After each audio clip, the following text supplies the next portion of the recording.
The story had held us around the fire, sufficiently breathless, but except the obvious remark that it was gruesome, as on Christmas Eve, in an old house, a strange tale should essentially be, I remember no comment uttered.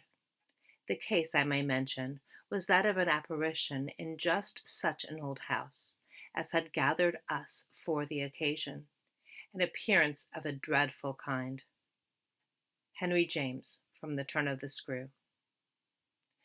Considered by many as the most hopelessly evil piece of literature ever written, The Turn of the Screw, Henry James' masterful short story, seems an appropriate pick for this week's selection. Set in the fictional manor house of Bly, a governess is put in charge of two young children, Miles and Flora. However, as time goes by, she comes to realize that in addition to herself, her charges, and the servants, there are others occupying the dark shadows of the manor. The former governess and her lover, Peter Quint, are frequent visitors of Miles and Flora. However, by all accounts, this lovelorn couple are no longer among the living, begging the question, are they being haunted? Or are they being driven mad? The Turn of the Screw, a tale of haunting itself, has haunted literature, film, and television.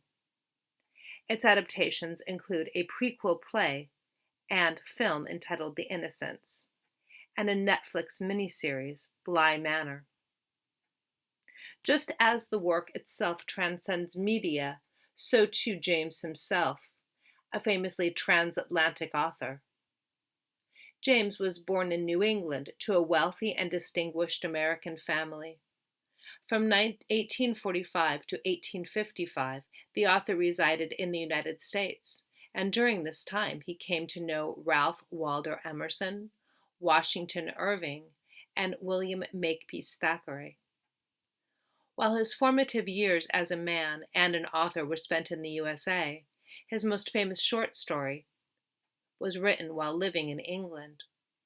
While his American compatriots led the basis for this uncanny narrative, it was his house in East Sussex, Lamb House, that lent the atmosphere for the story that would become his masterwork.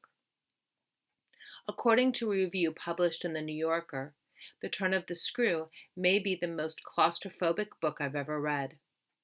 As the gruesomeness gathers, the beautiful country house effectively falls away, like flesh receding from the skull of a cadaver, and were deposited in a hellish, plantless, low landscape of bone and stone. Plenty of places to run, but nowhere to hide. But why don't you decide for yourself by checking out the short stories of Henry James from the newly opened and newly refurbished American Library today, just in time for Halloween.